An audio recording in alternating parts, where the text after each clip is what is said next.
Joint meeting of the Environmental Protection and Planning and Economic Development Committees to order at 10:19 a.m. on February 17, 2026. Will the clerk please call the roll? Legislator Garland, Kelly, Knapp, Denton, Here. Erickson, Here. Thompson,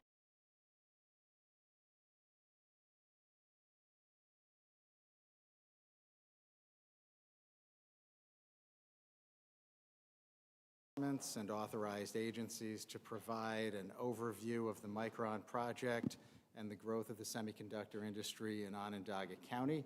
And we're here to get as comprehensive a view as possible about this project from an infrastructure perspective, an environmental perspective, and an economic development perspective. We'll have time for 1 to 2 questions from legislators after each question.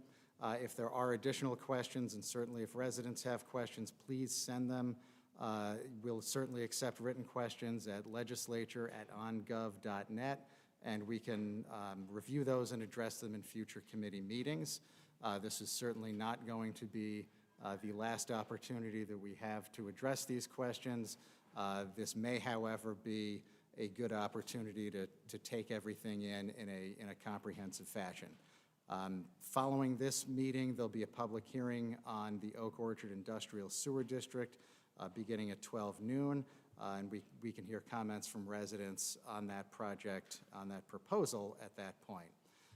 We are going to reorder one item from the published agenda, which is that item 3, a presentation from Robert Petrovich, the Deputy County Executive for Economic Development, will be first. So that'll become item number 1, and everything else will remain in the same order. And having said that, I will turn things over to our first presenter. Okay, thank you. Good morning, everyone. I'm Bob Petrovich, Deputy County Executive for Economic Development, Planning, and Community Development. Pleased to be here this morning to provide a holistic kind of overview, update of where we are in this project to this joint committee meeting. So thank you for this opportunity.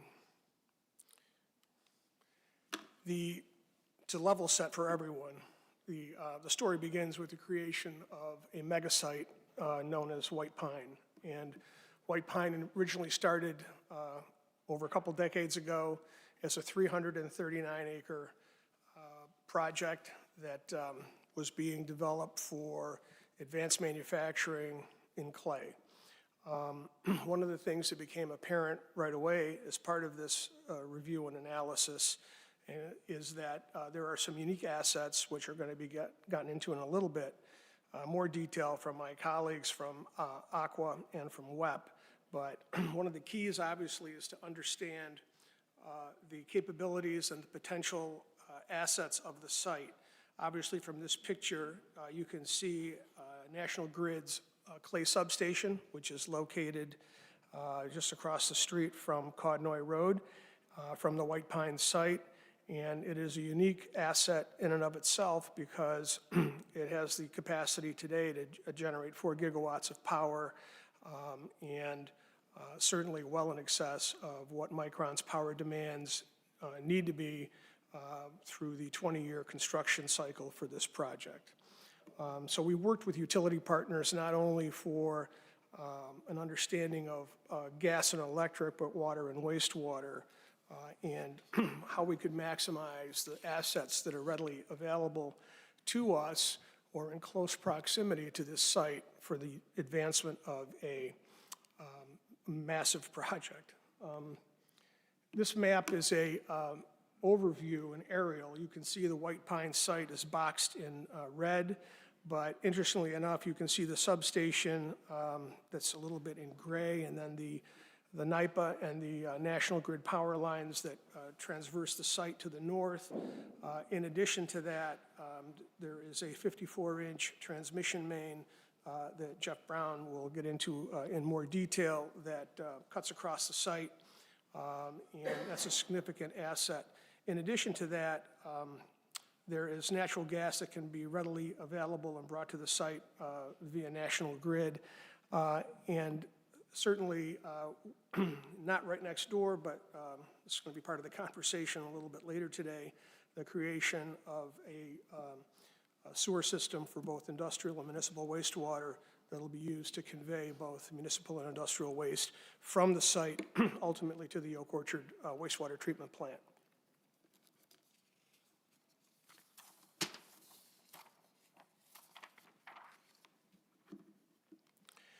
So our success with Micron came via an iterative process of trial, error, adjustment, and adaptation. Obviously, this didn't start with Micron. It started many years prior to Micron with benchmarking studies that assessed White Pine's ability to ultimately house this kind of a sophisticated advanced manufacturing project. And that effort and review catapulted us to ultimately in 2019 having TSMC come to the area to look at the site and assess its capabilities. Although they determined for their project that the site was too small in terms of the acreage that was available, what they did do is validate our process, validate our thinking, and validate the assets that we had, and gave us some direction on what we need to improve those assets, such that, you know, we're on the right path, but we needed to do a couple of things to enhance the site's capabilities. The most obvious was making the site larger for a mega project. As you can see, we had TSMC, Intel, and we'll get to Micron in a minute. These projects were not distinct demarcation points, but basically an overlap of efforts that we have put forward at going to semiconductor conferences, site selector conferences, marketing the community, marketing the site, and understanding what the industry needs and what we can do to provide what the industry needs ultimately to consider locating here.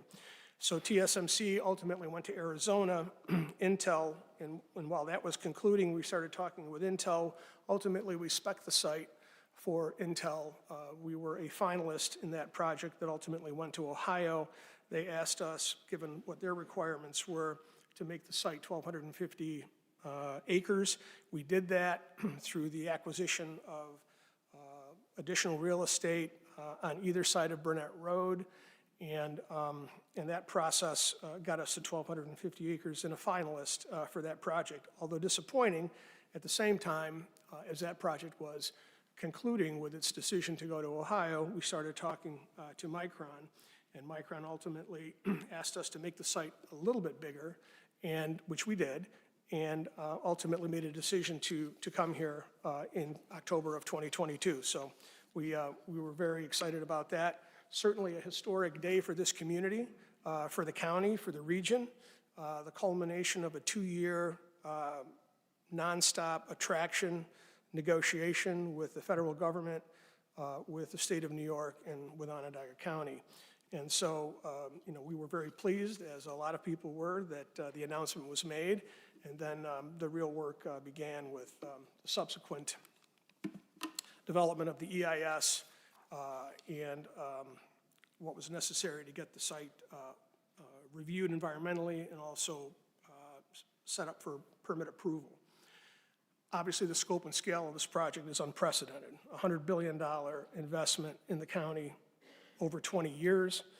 And at that point, Micron will be producing 40% of its advanced DRAM in Clay, New York for global procurement that is actually significant in a number of different respects given the advances in AI and everything that comes with that. So,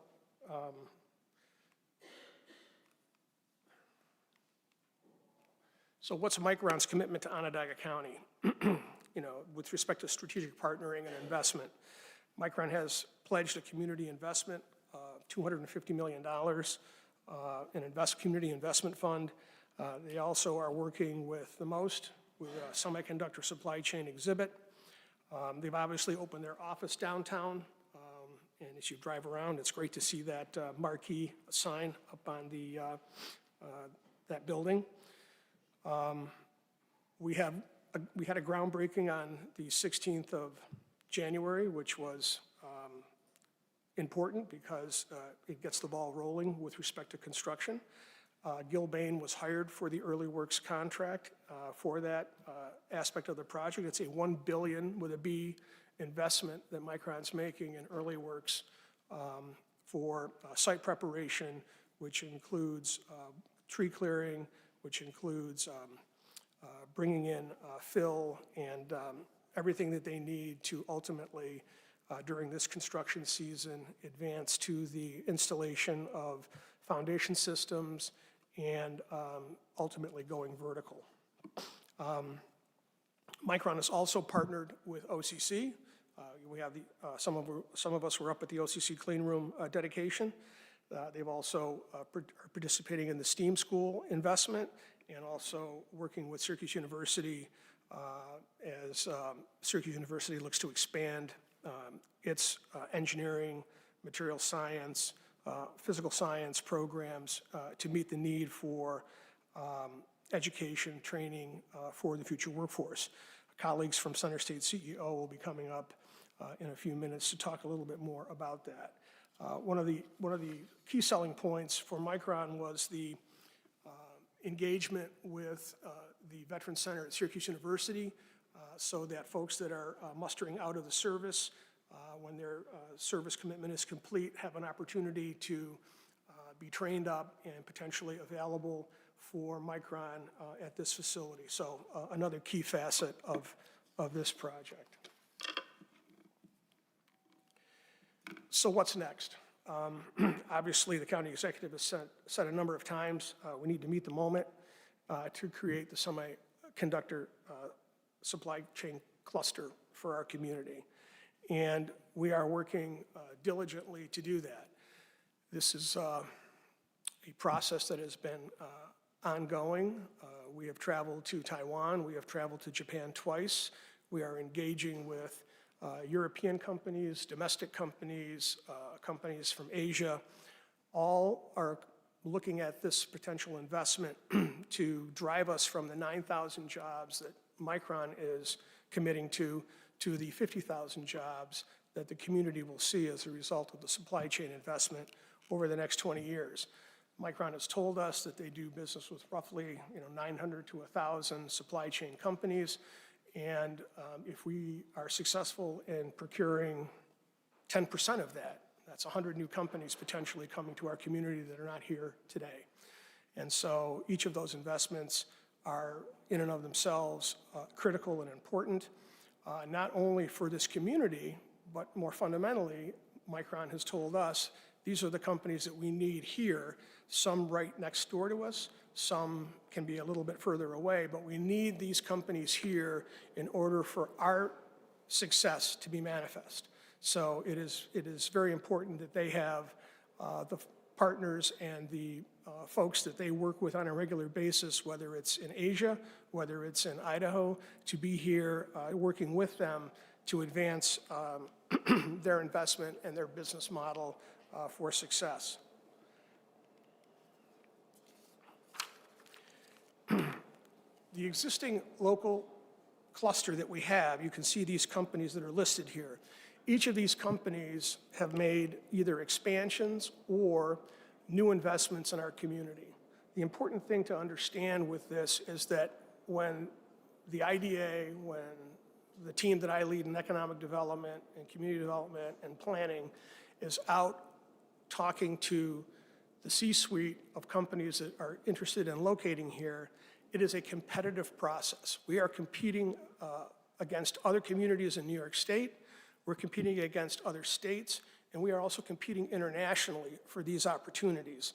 Some of these companies are headquartered overseas, some of them are headquartered locally, and each and every one of these is a competitive process that we need to go out and win that investment. So I think that's an important point to be made as part of this. And so how do we do that? What comes next, right? Site development. If we don't have places to put these people with the appropriate infrastructure, with the appropriate tools in our toolbox to attract them here, we need to make sure that we are doing that. We need to understand what they're looking for.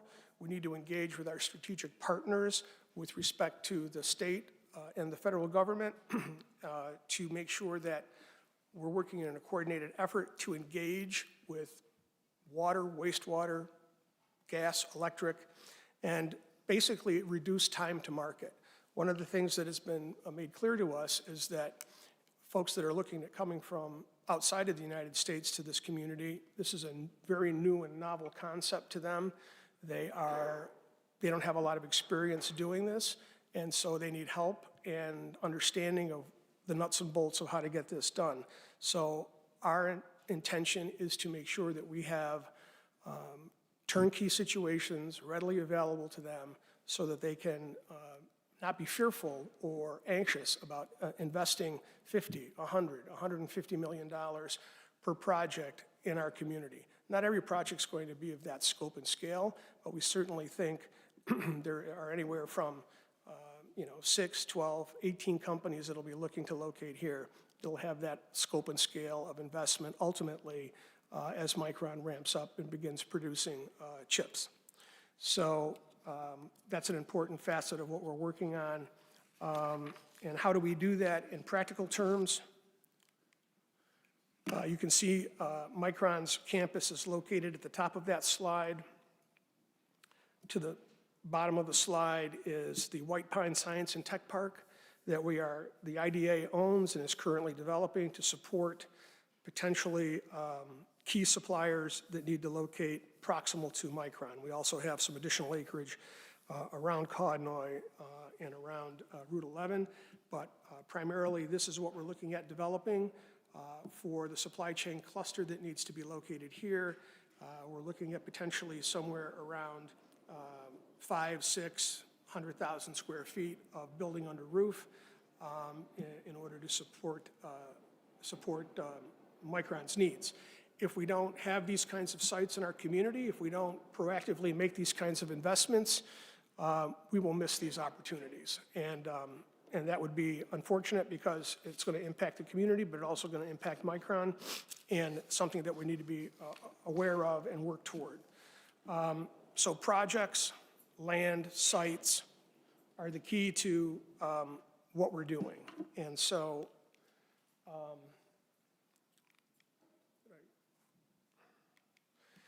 one of the things that we're obviously working on with our partners, both at the state and at Center State and New York State, is how do we scale up the workforce that's necessary. So there are a number of different things that are going on.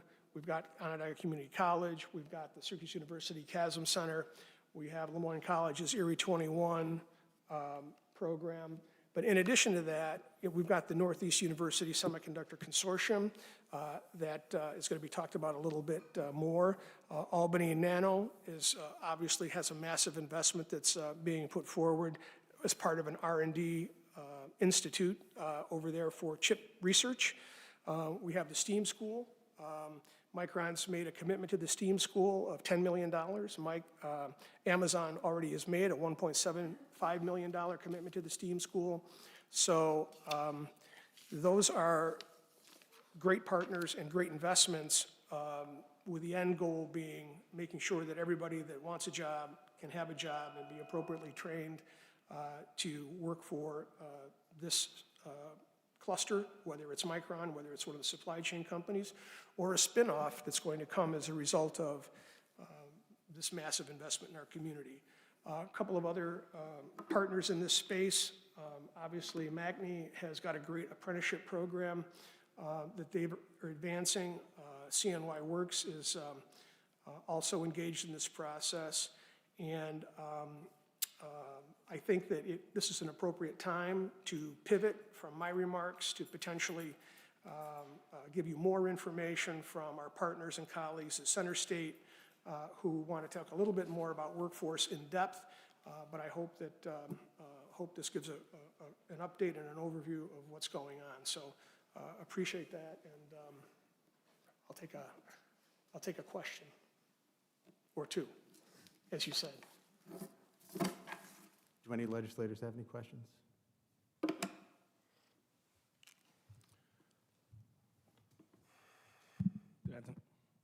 How's it going?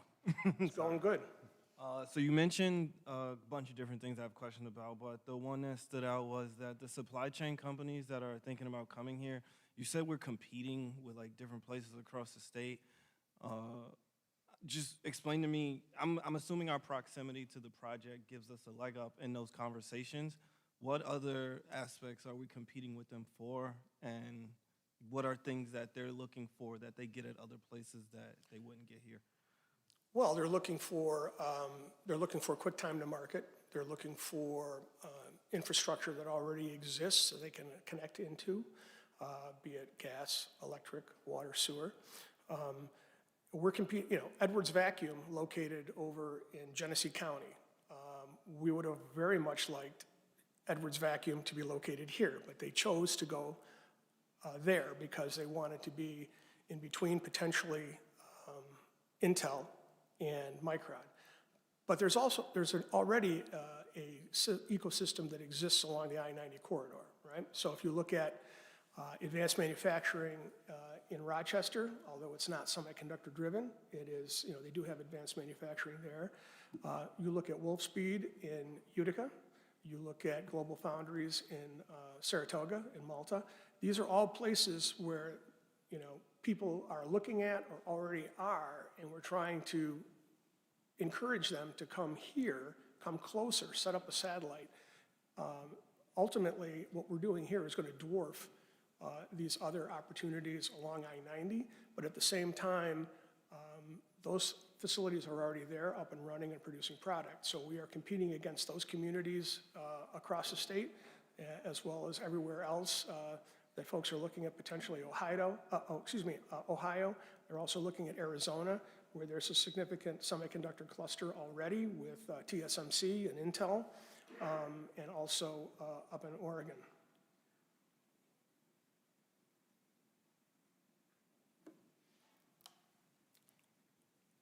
If there are no other questions, I think we may want to move along to any remarks from folks from Center State. Yeah, Center State? Yeah, sure. Thank you.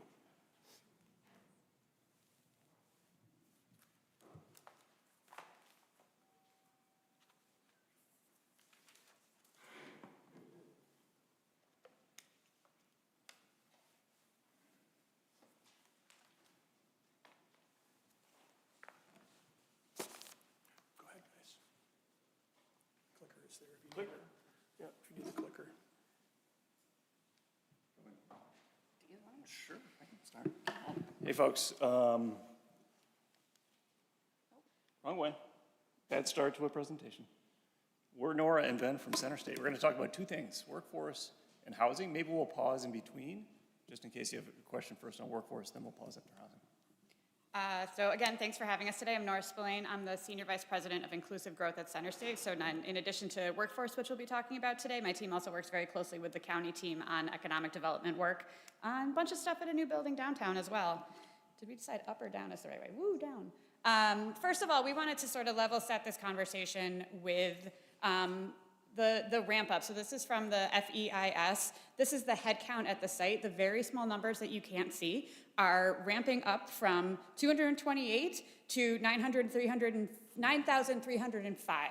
That is the total headcount at that site over the next 20 years, and that's the workforce challenge we as a community that's the workforce opportunity that we as a community get to have fun playing with. There's a couple of ways that we're tackling this specifically. First, Bob mentioned some of the collaborative work we do with Micron. One example of that is what they, not we, and not this community, decided to call the Future Ready Workforce Innovation Consortium, or FRWIC, best acronym, which is an umbrella collaborative of 100+ community colleges, BOCES, school district workforce boards, nonprofits, companies, building trades, and unions. That's co-led by Center State and Syracuse University. The team at PDSU has been a terrific partner helping us convene these folks over almost the past 3 years. There are three main things under the FRWIC umbrella to keep in mind.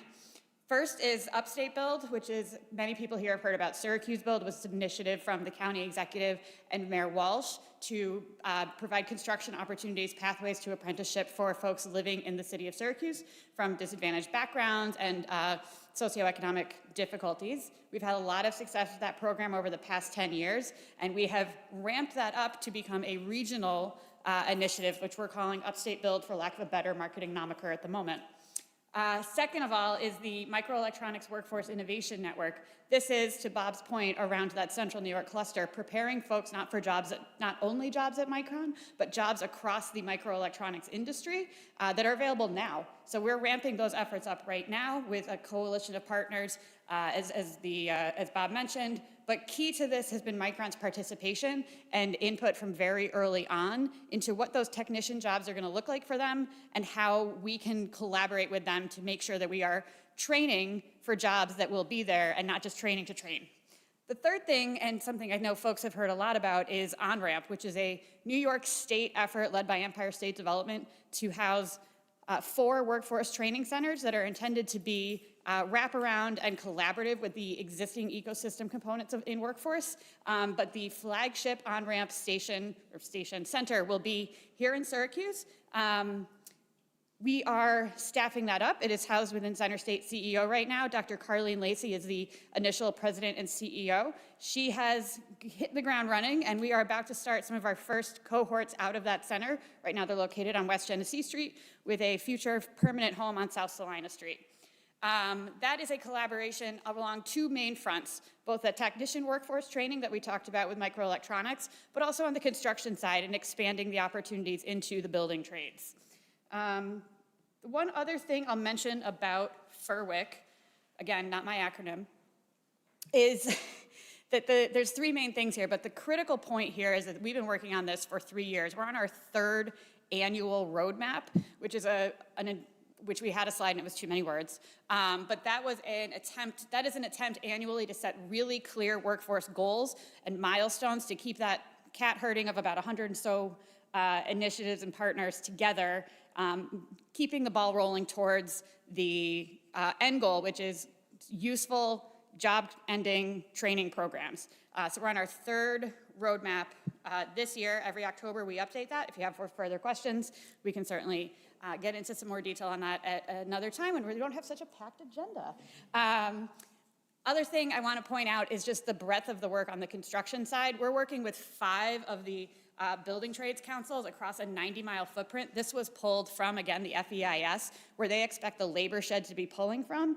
Syracuse Build itself is nearly a dozen partners locally. When you think about the Upstate Build and FERWIC footprint, we're talking, again, almost 100 folks, some of whom are listed here, but particular to Upstate Build, I believe you're getting these slides, and we've got those folks listed here. It's a tremendous effort, and I want to thank all of these partners and the county for being such good partners in this work, but it's certainly not something we can do alone, so we continue to be excited to share some of that with you. With that, I don't know, I think that's all we were going to quickly touch on here, but if there are workforce questions, we can certainly try to answer them. Legislator Block. Hi, yes. I know we're talking a lot about starting to get people trained for jobs that are going to actually help build Micron.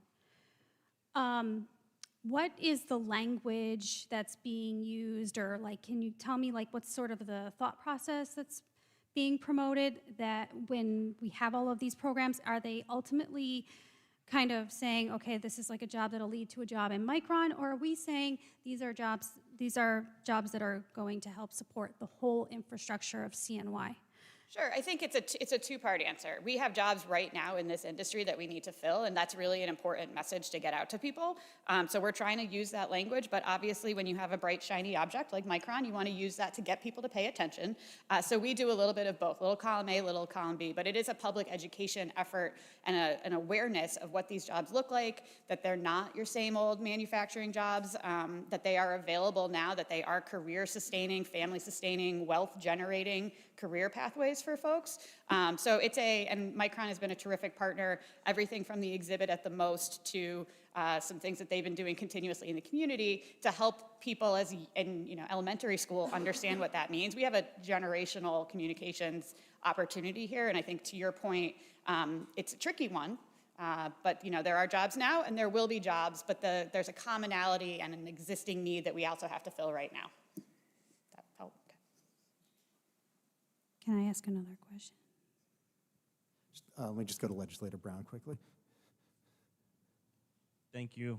So you mentioned that we're in year 3 of some of the like job training and whatnot. What metrics are we using to, well, I guess I'll back up to say, do we think it's going well? Like, I'm hoping so. And then if so, what metrics are we using to determine well? And like, are we on pace to getting that? Sure. So year 3 is of the planning efforts, which obviously is pretty huge. I can share some of those metrics offline with the legislature if that would be helpful. But the milestones are really about preparing the training pipeline along the Furwick roadmap. Every time, I'm going to do it forever. In terms of the pathways and the trades paths, we are using job placement rates into apprenticeship programs and other trades jobs. So not just into the unions and the pathways and the apprenticeship programs, but other opportunities in the construction industry.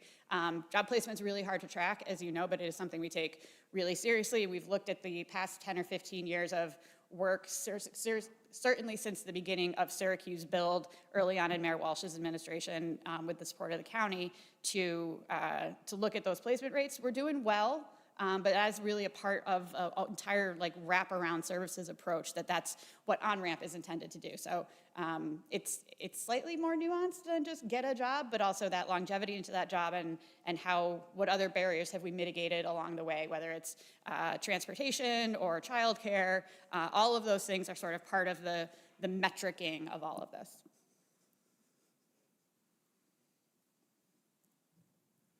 Legislator Block, and then we need to move to our next presenter. That's fine. I think that answered my question. Thank you.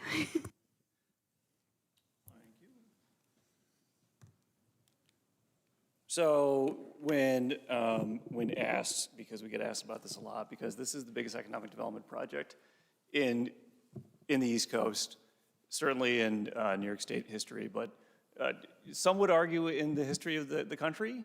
So we get a lot of inbound at Center State from folks saying, hey, how are you preparing? What are the things you're worried about? How is the project going? And the 3 things that we talk about most regularly, we've already talked about. One, we got to get the project running. We got to get the 300 acres of trees already knocked down, which they've been knocked down if you saw the paper today. The second is we got to prepare people for those jobs, which we just talked about. And the third thing we hear a lot, which we were starting to hear before the Micron project, is housing. What are we doing in the community to build housing for the demand we have right now? And then how do we anticipate that's going to change given the demand that we obviously expect from Micron? So a lot of work is being done in that space right now. I'm going to talk a little bit about some of the things that are happening. But first, I'm going to hit you with some numbers because that's what we do at Center State. I don't know if you can see this from the back. We can certainly share. Oh, we have shared this, so you have details of this. The state conducted an analysis 2 years ago on anticipated housing demand changes based on changes related to Micron. So not just Micron, but the anticipated growth related to Micron and the demand that we are going to see as a community for new housing relative to that. And as you would imagine, early on, first stages of that, we anticipate a significant amount of new housing demand in the community for a community that has not been building houses meaningfully in the past 30 years.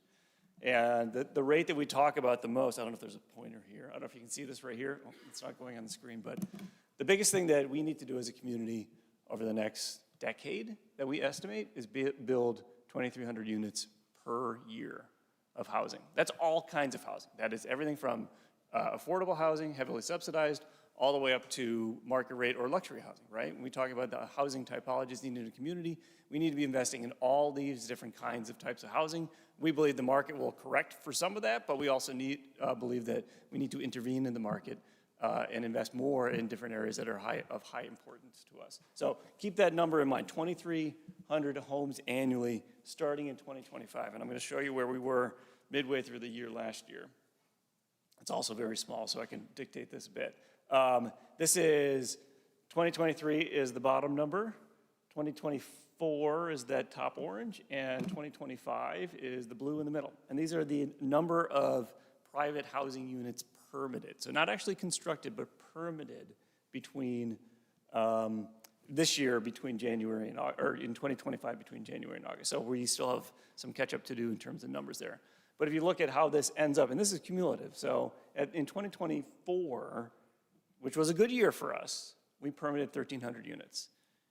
remember the number that we talked about earlier, 2,300 units. We are not meeting the number that we need to for new housing construction. This is not just in the city of Syracuse, this is throughout the 6-county region that we looked at as part of this. And if you look at the typology of housing we're building, right, because that's really important. You don't want to just build single-family lots in the suburbs. That's important, but you don't want to just do that. We are still permitting a significant amount of single-family units as part of what we permitted last year. And we're not permitting enough of multifamily with 5 units and above and multifamily between 2 and 4 units. So big challenges, things we need to be thinking about as a community, stuff that we've been aware of, right? Who's seen their housing prices go up in their communities? That's good for people that are looking to sell. That's not good for people that are looking to buy. And if we anticipate significant population growth over the next couple of years with Micron, this is something we really need to dig into, right? The good news is that Onondaga County is outperforming the rest of the counties that we looked at as part of this in terms of new units authorized. So this is not constructed, this is authorized. But obviously we need to be thinking about multifamily just as much as we are thinking about single family.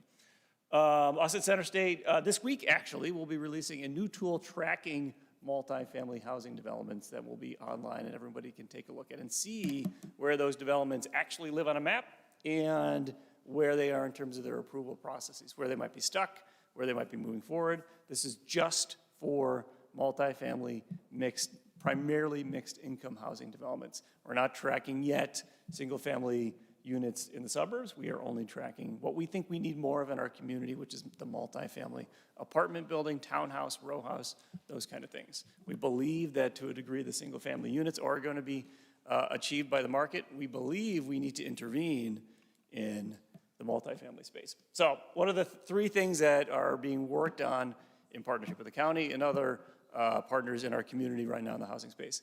We need to deal with regulatory issues. One of the biggest challenges we hear from every single developer that wants to build is, hey, it's really difficult to build in New York State. There's some state proposals that are sitting with the ledge right now to deal with some of that, the state ledge, but it's still very difficult, right? We have 27 towns and villages in Onondaga County alone. Each of them has their own land use policies and home use, or home land rule. I'm missing the word, whatever it is. You could tell me, it's fine. Home rule, that's the word. It's really difficult. And we talk all the time with out-of-state developers, investors, that want to come into upstate New York and that want to come to Syracuse and want to come to Onondaga County in central New York because they see change happening here. And they're like, what is happening with the permitting and approval process here? I am so confused. How do I build 2 places in Manlius and then another investment in Baldwinsville and have completely different zoning and land use regulations? It's really difficult for them to engage. So it's something we need to be thinking about collectively as a community to do it in a way that we get the right kind of typology and the right kind of community. We're not talking about building 8-story high-rise buildings in some of our suburban villages. We're talking about building appropriate typologies of housing in a dense and sustainable and an equitable way in all of our communities. So I skipped to regulatory barriers. We still have financial barriers. With the rates where they are right now, there's some great programs that the state and the county has rolled out over the past couple of years that begin to get at this issue. We need more of them. We need to be intervening where the market is not intervening right now to get the right kind of units, as I said, up and online. And also, something we don't talk about a lot is Central New York has not built housing meaningfully in 3 decades. And yes, you've seen houses being built, but we haven't done large-scale housing development at the rate and at the pace that we need to. And we need to figure out how to change that. So that means supporting developers. That means supporting new construction companies. That means doing as Nora alluded to, the workforce development work to get people into the jobs at these places, right? So as we are building Micron and constructing Micron, we also need to be building housing, and at the same time, we're going to be working on I-81. So the construction talent for all this work is something that we're thinking about pretty significantly right now. I think that's the last slide I have. It is. I will pause there for questions. Legislator Ryan? So my questions are about those metrics with the, 2,300 homes, and when you say you need 2,300, you need 2,300 built, you need 2,300 permitted, and we did 1,300 permitted last year. When are we going to get to a point where we have some metrics on what we're actually building and putting through that are available? Probably the best answer to this is this dashboard that will be actually made live later this week. So it tracks where we are in the permitting process for all of these multifamily units and what have been completed, how many we're bringing online, right? The biggest challenge, because we have not done this meaningfully as a community, is just shining a transparent light on what the pipeline looks like, tracking that pipeline and understanding where people get stuck in that pipeline. Every single project gets stuck. Some get stuck for multiple years, some for very good reasons, some because there's regulatory issues we got to figure out how to get them through. We talked to a ton of town and village planning board meetings just in support of these projects. And what we see a lot is a lot of opposition, right? People get nervous in our communities about the construction of new housing. And we need to, as much as we can, have a real conversation with people about what Onondaga County is, which is going to be a growth community. And folks need to get more comfortable with being a growth community when it's done equitably, sustainably, and in the right way. And that is one-on-one conversations with a lot of these town and villages. But probably the best way to answer your question, Chad, is to get deeper into just tracking the pipeline and making sure we understand where people are stuck, and then what is coming online. And then the idea of, you brought up the example of trying to permit through Manlius and then Baldwinsville. Obviously, we have the home rule here, and in a lot of different municipalities with oversight. What are some of the ideas or plans for trying to, mitigate those concerns? I mean, what sort of control does anybody really have over these towns and villages to get them to come up with some uniform code to make it easier for developers? Because I'm in the city, but every neighborhood within the city itself has its own NIMBYism of, yeah, we want you to build housing, just not here. Put it somewhere else. I called you Chad earlier. I should have called you. Chad is fine. You are more than welcome to call me Chad. So it is a ground game, honestly. The good thing that's beginning to happen is that at the county level, the county was a leader in this space with Plan On, right? Beginning to set county level guidelines for how this can be done. And many towns and villages have begun leaning into the state pro-housing communities program, which basically says that a local municipality agrees to do what every local municipality should be doing right now, which is land use planning, comprehensive planning, to understand what kind of housing, what kind of development they want in their community. But it's led by the municipalities.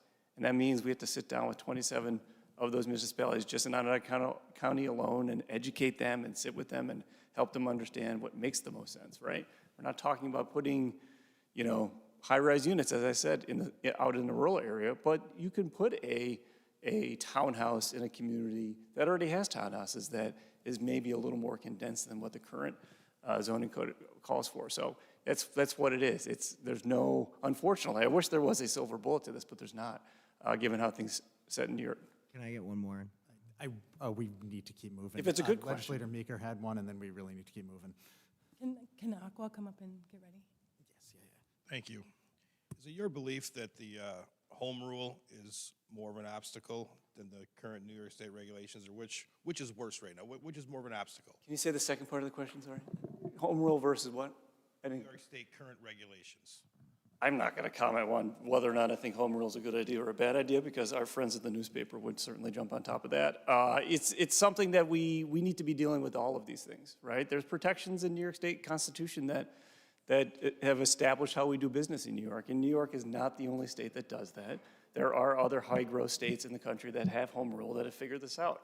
But it starts with the people sitting in planning and zoning board meetings at every single municipality, beginning to think and consider themselves as a growth community, and understanding that saying no to every project in every single municipality is not a solution anymore. So it's a state regulatory issue. It is a constitutional law issue in New York State, but it's also a local education issue, because most of these people are volunteers. They don't fully grasp or have spent enough time thinking about what is a good set of developments that we can see in our community, so that the seniors in our community that are beginning to age out of their house, that want to stay in a community but have nowhere to live, might actually be able to move into a townhome that makes sense for the community. So it's a wide-ranging set of issues. We could probably spend 6 hours discussing all the details there. When you say most are volunteers, who are you referring to with volunteers? Well, members of planning and zoning appeals and approval meetings or boards at the municipal level, mostly volunteers. Appointed volunteers, right? And there are staff, there's great consultants that support them, but it's mostly a volunteer set of activities at the local level. I think we need to move on to our next presenter from Aqua. We have Jeff Brown, and thank you to the folks at Center State's CEO.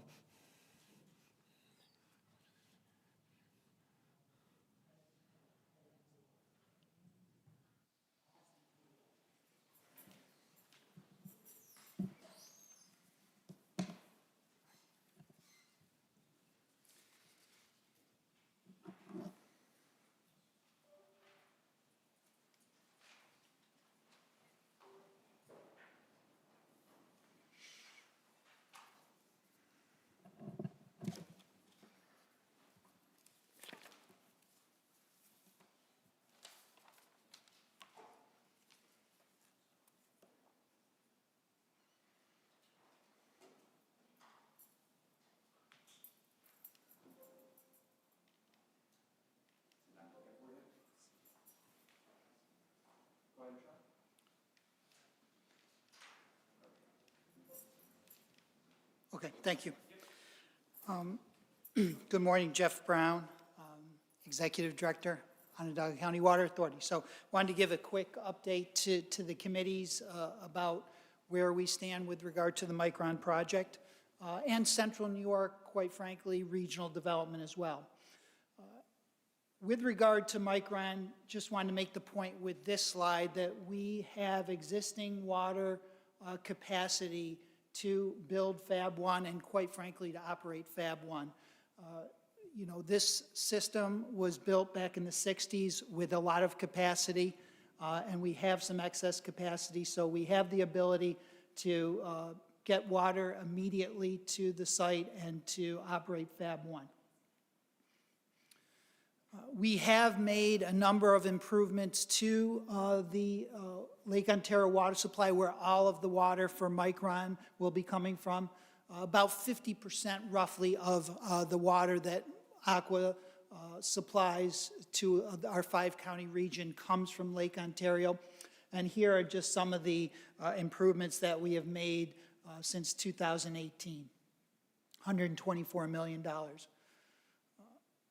This is just one example at the Lake Ontario Water Treatment Plant that we took some old technology there on the left, the mechanical clarifiers, and moved them to more modern contact basins.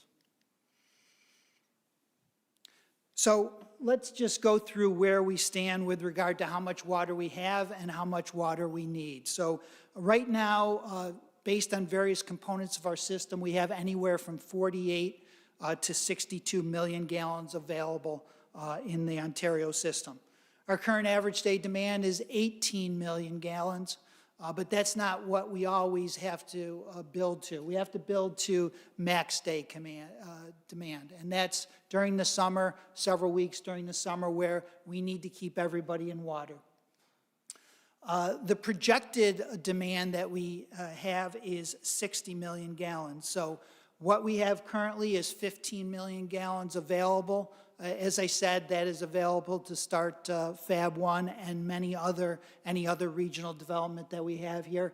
But we do need that additional 12 million gallons of capacity to make everybody happy in our service territory. So what do we need to do to get that 12 million gallons? This is a map of our system, again, 5 counties, showing in red the various components of our system that need to be modified to get that additional capacity and, quite frankly, redundancy. Redundancy is very important, as we just saw with our recent main break. We need to have redundancy. What we are doing here related to Micron is going to have a huge positive effect on our entire community with regard to redundancy. So let me just break down all of those things that I just had in red. The first is we need, and this goes right from Lake Ontario all the way down to the White Pine site. We need to increase some additional capacity at our pumping station. This is right on the shore of Lake Ontario next to SUNY Oswego campus. You can see up there on the right. Going from there, we need to build a parallel main that goes from that pump station to our treatment plant, roughly 2 miles inland. This will be important to have, again, a redundancy, that parallel main that can bring water from Ontario up to our treatment facility. This is the treatment campus at our Lake Ontario in the town of Oswego. And as you can see here, what we are planning to do, and project is already in construction, is to build more clear wells, we call them, or finished water storage. We need time for the disinfection process to work. So this is after the water is filtered, this is where it is held to make sure that disinfection occurs. And we're expanding it with additional clear wells and additional pumping capacity. As is shown right here, this is the clear water pumping station. Lake Ontario is lower than Onondaga County, so we have to actually pump up about 200 feet over the 23.5-mile pipeline that takes it from our treatment plant to our terminal campus across from Great Northern Mall. And this is just showing that 23.5-mile trip that the water takes. The great news is, again, the county had great foresight back in the 60s. We have a 99-foot easement that will allow us to get in there and add that additional parallel line. As part of this first component, though, we are only proposing a partial parallel line coming up from the terminal campus up about 1/3 of the way. That is all that is needed to provide that additional capacity, that 12 million gallons that I talked about. Once it reaches, this is, again, our terminal campus across from Great Northern Mall. We need to be ready to accept that second parallel line and that additional water that's flowing. We have sufficient tanks there, but what we need to do is change and modify and upgrade some of the piping there, as well as flow control, which basically sends the water to the west, out to Lysander and Van Buren, or out to the east, Manlius, DeWitt, and beyond. And then this is the last slide I have, just showing once it gets to that terminal campus, it's about 2.5 miles to the White Pine site. We have to do another parallel transmission main along our eastern branch, build the water services up to the White Pine site, and the existing eastern branch will continue thereafter. So that is a summary of where we stand. Any questions?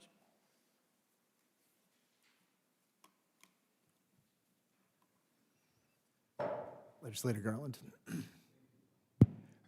I was just checking. You mentioned easements. Do we have all the easements that we need, or will we have to apply or try to get more easements for land? We are actually in really good shape with easements. We've got easements along that eastern branch. We've got easements along the Clearwater line. I would say the biggest challenge is going to be building that parallel raw water transmission main. It goes through the city of Oswego. We have the easements, but we're going to have to do some work to get it in place. Okay, thank you. Legislator Kelly. Hey, Jeff, would you mind going back a slide? So the Eastern Branch transmission line, just geographically, is that graphic the final plan in terms of expansion there? Yes, because Or is that the existing line? that's the existing line, Okay. so it'll be right next to it, basically. Okay, parallel to that Yeah, one as well. exactly. Do you have a time on that project? The eastern branch is one that is going to be starting this year with project development. We're clearing trees. We are putting it out to bid this year, and it'll start in earnest next year. Okay, thank you so much.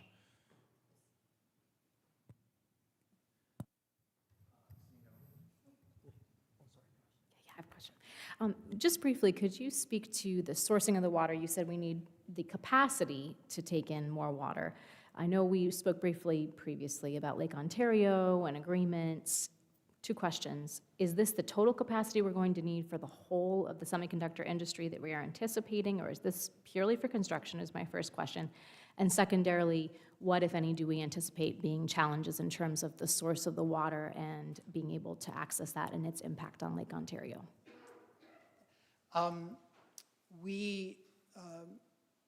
We do have all of the water we need. So there is not a limitation right now on how much water is flowing from Lake Ontario and what we have authorized to take out of Lake Ontario. It's 63.5 million gallons. As you saw, we are projecting the capacity for phase one to be 60. So we're good with that. The second question, though, this is only for phase one. This is the first two fabs. There are many other things we need to look at if and when we go to phase two, fabs 3 and 4. So, Legislator Denton. Thank you. So what effect does this have on ratepayers? Like how is, like for this investment, is Micron getting a different district? I don't know how that quite works. we are currently negotiating with Micron to fund many of those improvements. We also have some money from New York State that they have supported, because it's not, again, it's not only about Micron, it is about regional growth, it is regional redundancy. So the state has been very generous in kicking in. So we are continuing to negotiate how that's going to all work out. I do have a quick question, which would be, is Aqua foreseeing at this point in time the need to pull any additional water from Otisco Lake? No, we do not anticipate that. We have put in a request to the state to up the amount of water we are taking from Ontario, even though we don't need it. It was, we felt that it was in our best interest to get out in front on that. Every indication is that is going to be approved, and that will go up to about 93 million gallons that we are authorized to take. We share that tunnel with the city of Oswego. It is actually bored into the bottom of the lake. It's a mile out into the lake, so it's a very robust source of, how it's getting to us. It's in good shape. Legislator Kelly. Then Mr. President. Jeff, one final thing. I represent a number of commercial users there on that 31 corridor, some of which we've had conversations about. With the incoming infrastructure investments, the commercial users would continue to be responsible for tapping into those new lines, correct? Yes, yeah, absolutely. We work with them, but and we work exactly where we want to tap in. It might not be on the main transmission main. Sure. It might be on a distribution main, but yes, that will continue. We do not anticipate any reduction in service for any of our customers, quite frankly. In fact, all of this is going to help our community. Great, thank you. Legislator Kelly. I'm sorry, It's all good. So with respect to the negotiations with Micron and what they're going to cover and not cover, can you give me a rough example of what would be best case scenario for us or where we're currently at, or some sort of indication of what a fair deal might be? Well, I would say out of that amount of excess capacity that we need to build, we project Micron to roughly need about 40 to 50% of that. So I think that's a fair estimation of where we would want to be.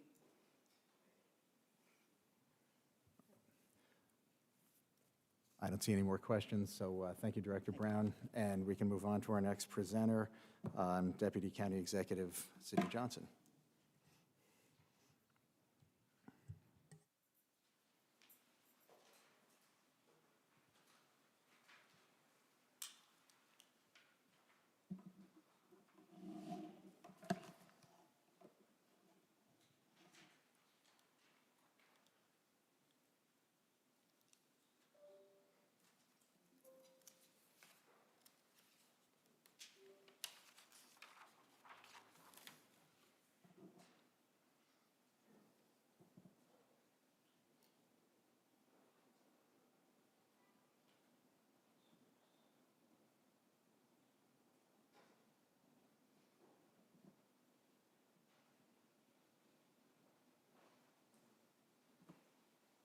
Should I test? Yep, very good. Good morning, everybody. Sydney Johnson, I'm Deputy County Executive, Onondaga County for Physical Services.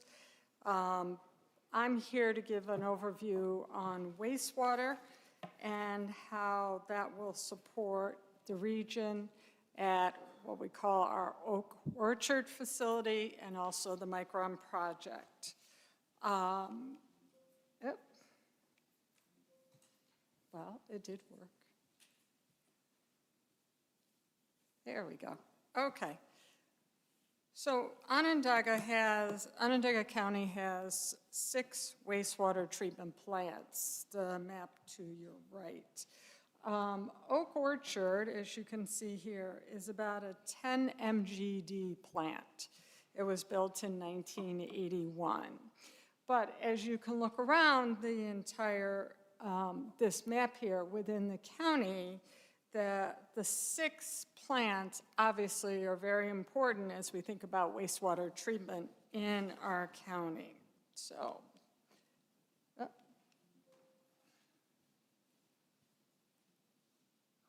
there you go. Okay.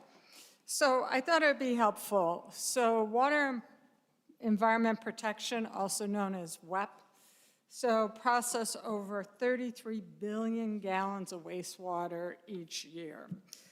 We operate 24/7, as you can imagine. We support many properties in Onondaga County and are growing, so that's important as we think about wastewater facilities. And over 2,000 miles of pipe, 160 pump stations that carry wastewater to our 6 facilities. Yeah, oh.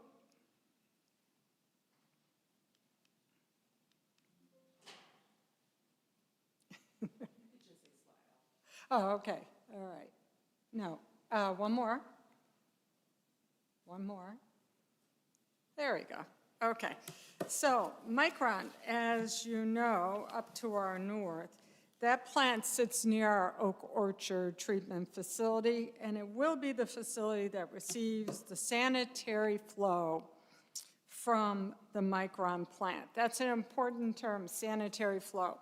So they will use the Oak Orchard Municipal Facility for those sanitary needs as any residential or commercial or other industrial users do today.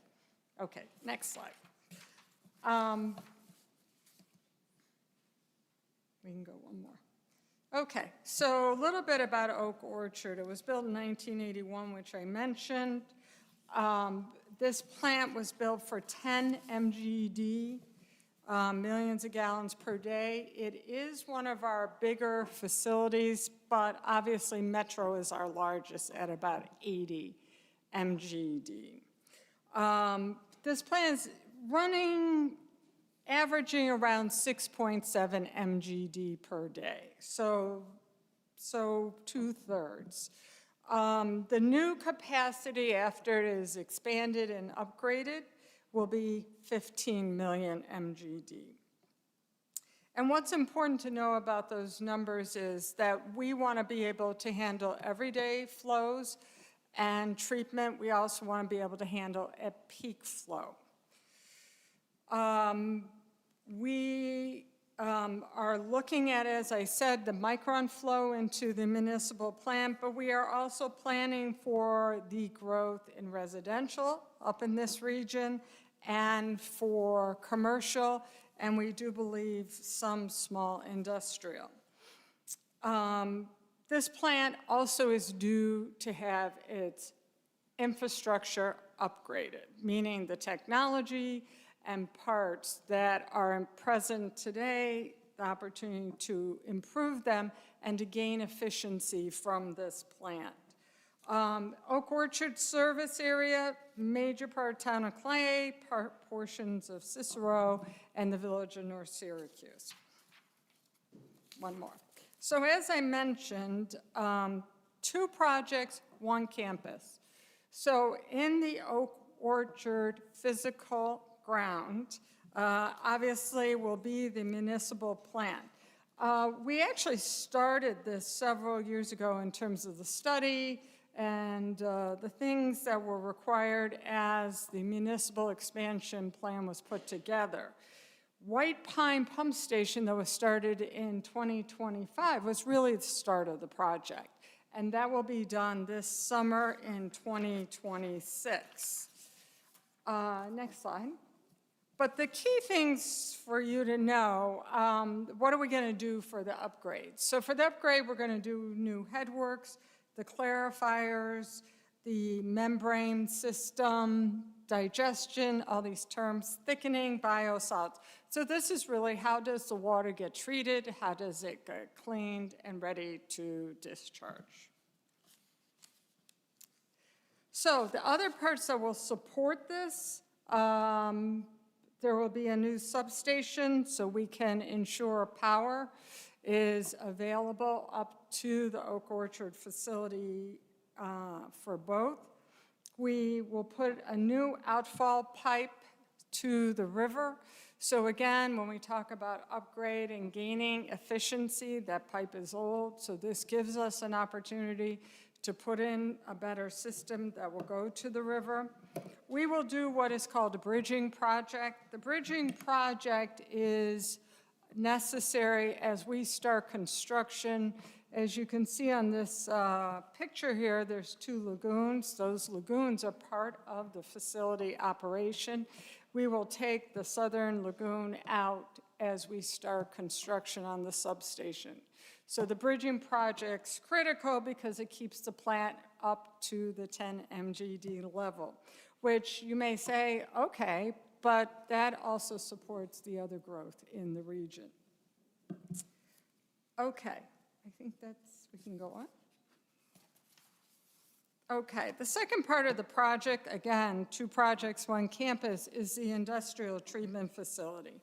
So the critical point here to remember is this is a facility for 1 customer, Micron. They are our 1 significant user for the industrial treatment facility. Flow capacity will be at 16.5 MGD, and that'll be for a combined Fab 1, Fab 2 complex. So that will support their phase 1.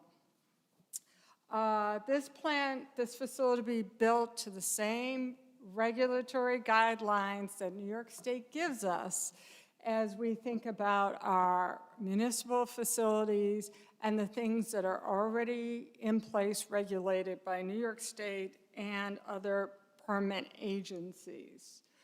And I would say here, I'd be remiss if I didn't say here, we have been working for quite a long time and really appreciate the support the DEC has given us, canals, EPA. There are a lot of partners in this project, and everybody is working very hard to make sure we fulfill those regulatory requirements. Where is this project? This project has gone through requests, so that I have a typo here. Everything a school teacher is not supposed to do. It's request for qualifications, not request for questions.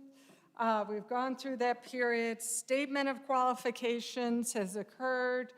3 firms met qualifications of the project, and now the next step is request for proposal.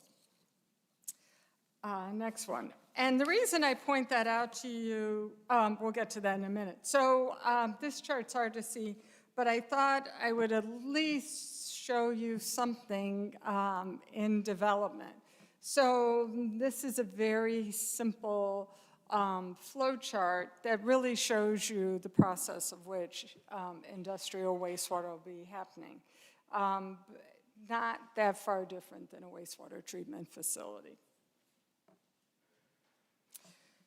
So the reason why I thought it was important when we talked about requests for qualification statement and are going then to request for proposal. All the projects, both on the municipal side and on the industrial side, will be using progressive design build, and we will follow those guidelines as put into place by New York State. We were fortunate last year, the governor's budget included an amendment for us to use design build for these projects. These guidelines on design build are favorable for our partnerships working with labor and working as we meet MWBE and SDVOB companies in the region. And last but not least, I think it's important that there's a lot of sequencing you will see go on in this project. And I think Jeff talked a little bit to it, and the same will hold true here. There's a real sequencing of what goes next, what goes next, what goes next. A lot of activity that will be going on out in that area. So with that, I'm happy to answer questions. Chad. Legislator Ryan. With respect to the Oak Orchard commercial and residential side, to upgrade what's currently there, because it's 40 years old, obviously that all needs to be upgraded. In the scope of the whole project, you know, what is the percentage that is upgrading what's there versus the expansion part?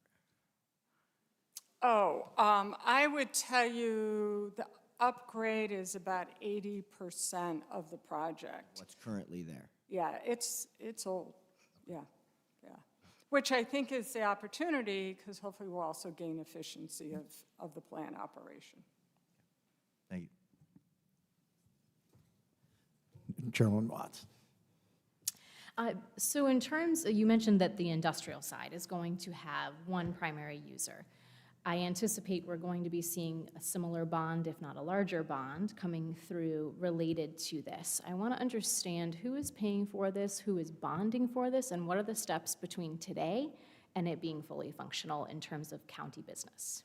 So happy to answer part of that, which I know today. So as I said, there's one significant user, that's Micron.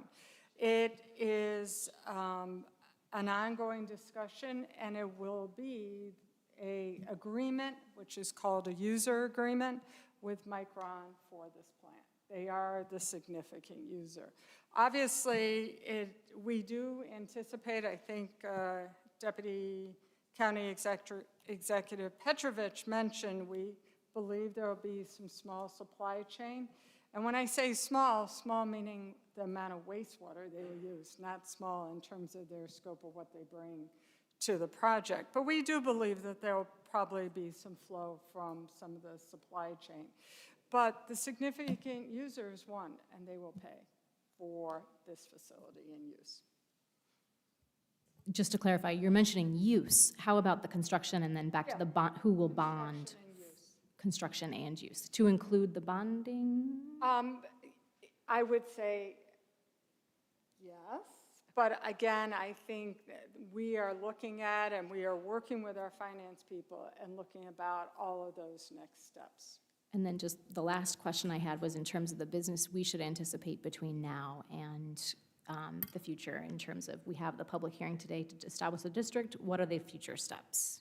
So and we'll get into the district. The district is really an administration mechanism that we believe is important to put into place for exactly some of those components you just mentioned.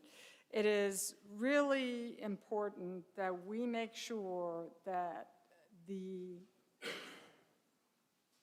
charging, the administration, the monitoring be separated from what the WEP system and ratepayer system is now. So it is an administrative function. It is not anything other than that. And so I think according to the schedule we're on right now, we're hoping that will be in place probably mid-late March. And then I think hopefully we'll have more information and direction where we'll go next steps after that. But that's a critical piece here. Legislator Garland, and then we probably need to move on to our next folks. Thank you, Sydney. Now, I just had a question. The word estimate seems to be a very common theme. With Micron, wonderful project, you know, I'm for it, they just estimated that their usage recently went up, doubled up to, I think, 48 million, right, a day. If their sewage output or usage, if that also scales up beyond, I think we estimated, what, 15 million? Right? If it scales up beyond that, who's responsible for the expansion of the second phase? Will that be the county, or are we going to cap, how much we're helping them with? Yeah, again, they're the user. At 16.5, we're pretty confident that they will have ample capacity for that phase one, which is Fab 1 and 2. And we've done a lot of work on those numbers. But again, there's one user, one customer. So I'm very comfortable that we are planning and anticipating the right capacity. Okay, great. That was just the question, because they're the ones that said we might end up using twice as much, which logically means twice as much output. And so that's the only way. Thank you. You're welcome. Legislator Kelly? Real quickly, Sydney, first of all, thank you for joining us today. Obviously, I represent a number of people who are very invested in this project and have a lot of questions about the particulars of these user agreements that we've discussed. For example, the things that come into the industrial treatment plant, the things that go out of the wastewater treatment plant, how we're monitoring those things, making sure that we're taking care of our environment and things like that. So I'd just like to express my desire that we're able to give this topic the full time that it demands in the future, and hopefully this is just the beginning of those conversations. So thank you. Thank you. Seeing no more questions, I'd like to thank Deputy Executive Johnson and turn the rest of the meeting over to Legislator Denton. Thank you. So we're going to move on to community development and have a presentation about housing planning for current and new residents.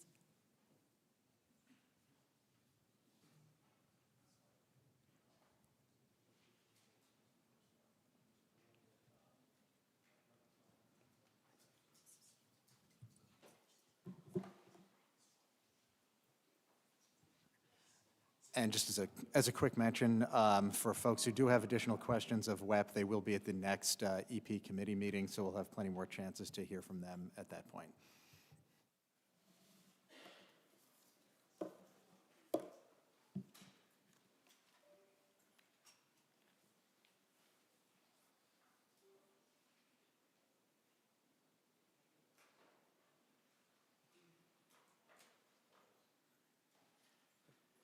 Slide 27. Yes, thanks. Sure. You gonna make it work? Let's see. We should have some music playing while we're getting set up here and keep everybody mellow and in the mood. Just click, yeah, just click the arrow, I think. The up or the down? Yeah, the up. Does that look right? Yep. Okay, thank you. Good morning.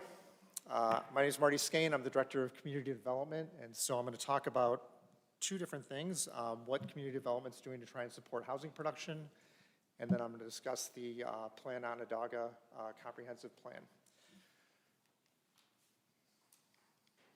So as you heard from Center State, we have a huge need to build housing, and we have a lot of things that block that from happening. So a few years ago, the county executive wanted to try and help. So we created this program called OCHIP, which is to incentivize private sector investments. And basically the way it works, we provide $5,000 per unit of housing up to $250,000. And then if it's a regionally significant project, we can provide up to $750,000. Regionally significant would be a project that has a housing component, but then also has other things like entertainment, medical, restaurants, commercial, so it has a major economic impact beyond just the housing component. So far since this was created, we've awarded a little over $10 million to 59 different projects, which will create 2,933 units. Of those units, the market rate units are 51%, mixed income units are 13%, and affordable units are 36%. Geographically, the city of Syracuse has received 68% of the projects, and the suburbs of Onondaga County are 32%. When these projects are completed, it's a total cost of just over $1 billion worth of housing investment in Onondaga County. The other thing we're doing, which has somewhat of a housing component to it, we need hotels. We have a shortage of hotels in this county. And one of the reasons we need hotels is because during the production of Micron, the construction, workers are going to be in, some workers will be here for a long period of time, some will be in and out. And so what we've done is create a hotel initiative program trying to drive some hotel business. We award grants anywhere from $50,000 to $750,000 to developers to build hotels. So far to date, we've awarded $2.265 million to 7 different projects, which will create 933 rooms. And the total cost of all those projects is just over $164 million. And now, do you want me to go on to plan on or take housing questions? Keep going? Okay. So now I'll discuss the comprehensive plan. So adopted in 2023, the comprehensive plan was developed to define a vision and goals for the community's success as we grow. So there's 5 themes to this program. There's the strong centers. There we go. The strong centers, housing and neighborhoods, community mobility, greenways and blueways, and agriculture. So starting with the first component, plan on for strong centers. This is helping plan for the development of amenity-rich and vibrant walkable centers and investing in public spaces within existing and new centers. So it's trying to create, create development that has the components of livability and walkability instead of just creating like a big parking lot with a bunch of buildings around it. Whoa. And then the second component is the housing and neighborhoods component. So what we're trying to help do is create sustained, attractive, diverse, and efficient housing and neighborhoods, expand housing options. And so one of the ways that we're doing this is we had a housing study that was completed in 2024, and this housing study sort of took a macro view of the situation in Onondaga County. It's an overview of the housing market, the coming needs for housing, and the challenges that housing is facing locally. As mentioned earlier, we need a lot of housing, and so there's a potential growth by 2040 of 24,000 households within the county. Most of these households are going to be fewer than 2 people. And senior renters could grow by as many as 8,000 people by that point. So we don't need, the model has been to build single-family homes on a 1-acre lot. And what this housing study is telling us is that going forward, that's not what we're going to need. Because the families are smaller, there's single people buying homes, there's seniors that want to move into patio homes, and so we need to be looking at how we satisfy all those needs and provide the housing that people want. Currently, there's a phase 2 that started in April of 2025 and should be done within another couple months. And this is more of a micro view. So it's going to talk about the financial gaps that exist in terms of building new units, as well as looking at the typologies and the development or redevelopment opportunities that we have. We were talking earlier about municipalities control all their own zoning. So basically the way it's going to work is we're going to map out this plan, and then the municipalities that adopt the plan and go to it the fastest are the ones who are going to benefit the most, because they're going to be doing the housing that's needed, and that creates more residents in their town or village, increases their tax base. So adaptability will be important going forward.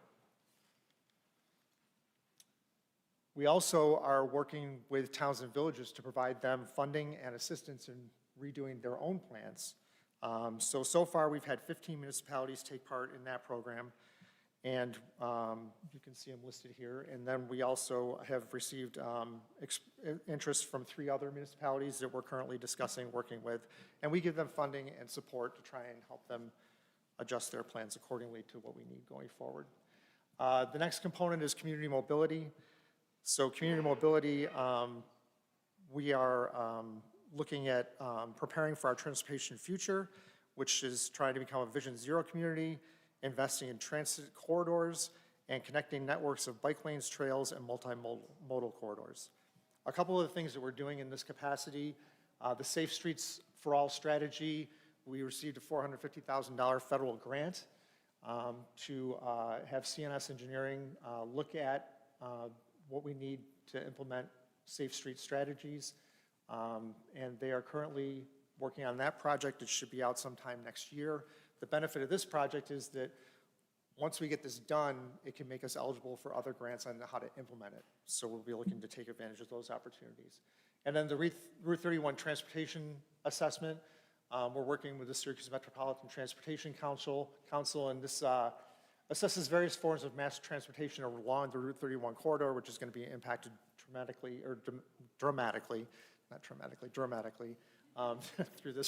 through the growth that we're experiencing. And you know, basically, this study should be out very soon, and you know, it looks at BRT bus services, enhanced bus services, light rail, and you know, in this area, density dictates what will work. So the provided services will be determined by the density that is created through the growth. Then the next component is our greenways and blueways, continuing to invest in development of a countywide multi-use trail network, and we're looking to formalize greenway and blueway system planning. So currently there's a greenway and blueway master plan being developed that should be out early next year. We're engaging with input from municipalities, land trust, property owners, and the general public, and the master plan will develop, coordinate, and prioritize the inventory of land and water trails that will drive the investments for these natural assets. So this is an idea here of some of the awardees that have received funding for installing, expanding, or diversifying greenways and blueways. And what we're looking to do is add to existing trails to try and get connectivity between different trails. So an example would be a few years back when we had the East Shore Trail, then we built the West Shore Trail, which goes into the orange lot at the fairgrounds, which then hooks up with the New York State Trail. So by doing that one component along Onondaga Lake, it brought the east side all the way over, and then you can go pretty much through the state on the trail. And then last, but certainly not least, as Dave Knapp will tell you, our plan on agriculture, which is looking to support and sustain the future of the vital agricultural economy, landscape, and food system in the county. Agriculture is big business for us. There's 600 farms, at least $350 million in economic impact, 200,000 acres in production. So we are doing different things to try and support that. So we have our agritourism grant program. In phase one, we awarded $790,000 to 53 agritourism operations, generating an additional $4.7 million in private investment matching funds. We're also trying to help the CNY regional market, which is a very important place for our farmers to sell their goods. The county completed a master plan for the market, and we're investing $3.75 million in upgrades to enhance entrances, market sheds, and the creation of a shared use kitchen. And then Agricultural Farmland Protection Board works to preserve farmland across the county, and to date, $27 million has been invested to protect 12,000 acres of farmland. Thank you. Thank you. Any questions? Legislator Leader Hernandez. Good afternoon, and thank you for doing this. As you know, Onondaga County faces not just a housing crisis, but a homelessness crisis. And I just wanted you to answer two things. Can you elaborate on a little bit about what you define as affordable units?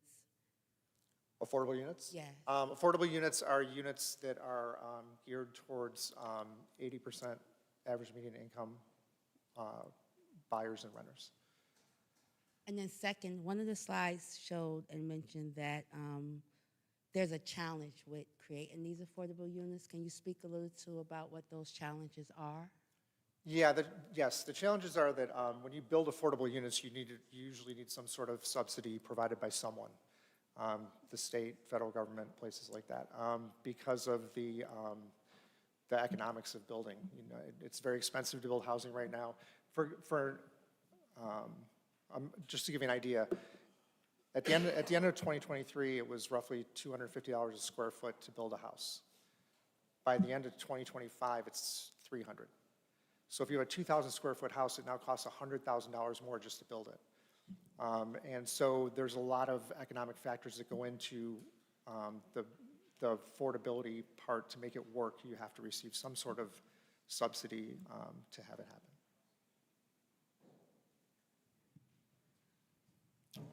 Legislator Block, you have a question? Hi, so you were talking about the need for hotels. Are we looking into how we're using existing hotel structures that are not currently being used? Well, yes, based on our capacity and our rental nights, we know that we're going to need more. We do have capacity, some capacity within the current system for room nights to be available, but we believe that a lot of those will be taken as well with workers that are coming in and out during the process of construction. Anyone else? Legislator Garland? Thank you very much. Art, it's always a pleasure. Just a question, Art. You mentioned with building new housing, right, how expensive that is. I was at a city council meeting last year, and I asked them because of how much making a house, building a house is. They're starting to look at prefab and modular because that's what I asked them. Why aren't we looking at that? So that's something that the city is looking at now. So are we doing that also as a county? We really haven't had many developers come to us with prefab housing. I know the Land Bank has done one in the Valley that was pretty successful. Right. So I'm imagining that will lead to other developers seeing it as a way that they can do it. We do have one developer who's going to do a project over by McKinley Park, and I believe that those are going to be somewhat prefab homes. Okay. And you had a prior slide. It mentioned fewer than 2 people in a home. That means single. So what are they looking at? Well, you're going to have to build expand on for that. what they want, right? So you build townhouses, you build like patio units like senior citizens like. You build a smaller model that's more affordable and caters more to a lot of younger people currently are way more interested in where the home is and what they can do around it on foot. Right. So if you're in a village and you have some land, I mean, villages are pretty walkable. There's some sort of downtown areas in towns that are pretty walkable, and so if you're building the smaller homes around that draw in those type of people that are less than 2-person household, then you're going to be successful. Right. I just had to ask. In the city, normally, when you hear that term, normally it means student housing.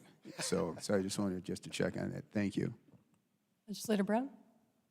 Thank you. How's it going, Marty? Hi.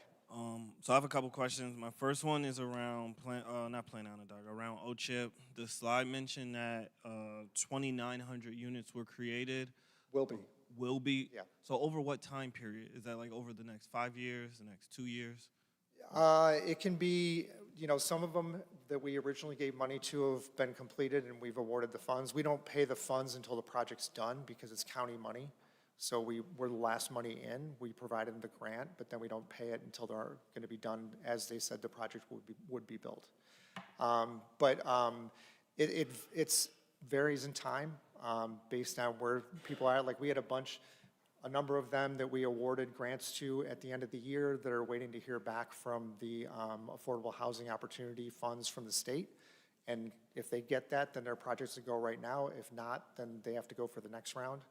And so it can vary from, under construction now to 3 or 4 years from now. Thank you. Okay. I do have another question. Is that okay? Yeah, go Yeah. My other question is about Plan Onondaga. I love Plan Onondaga. I think it's great. I'm a big fan of the strong centers. You said 2 things that piqued me. One was recognizing the municipalities that are like pushing back on this and avoiding them and working with the people who want to build densely in their strong centers. Have we done work locally of identifying who are the people we should be working with more, like who we should prioritize?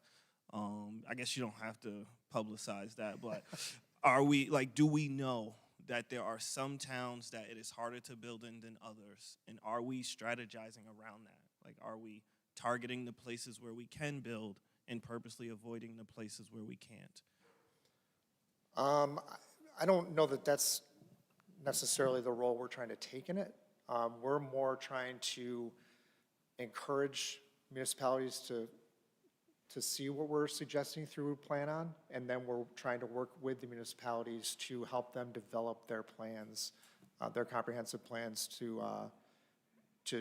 so that they're up to date as well. Fit the need. Thank you. So I guess my follow-up to that, and it was my second question, is what metrics are we using to gauge Plan Onondaga's success? Like, what do we view success as looking like? I think we view it as municipalities work towards the goals that we're all trying to get to as a community. You know, I think it's a long process that will tell itself over time, but I think we're trying to steer the ship to have it go in the direction that will benefit this community to the most that it can benefit from everything going on. It's it's a great time because we're a growing community, and so we should have a lot of opportunity going forward. Thank you. So in the interest of time, we'll have one more question. I think Legislator Ryan had a question.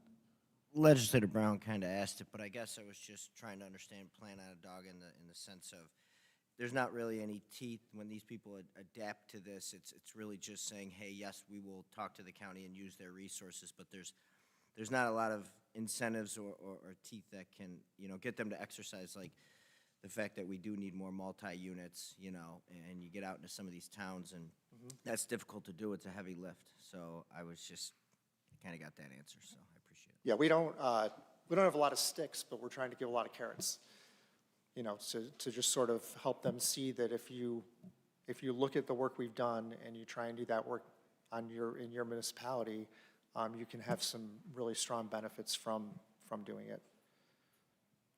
Legislator Black, do you have a quick question? So I'm just curious about whether or not they're looking into options, kind of along the same lines as the hotels,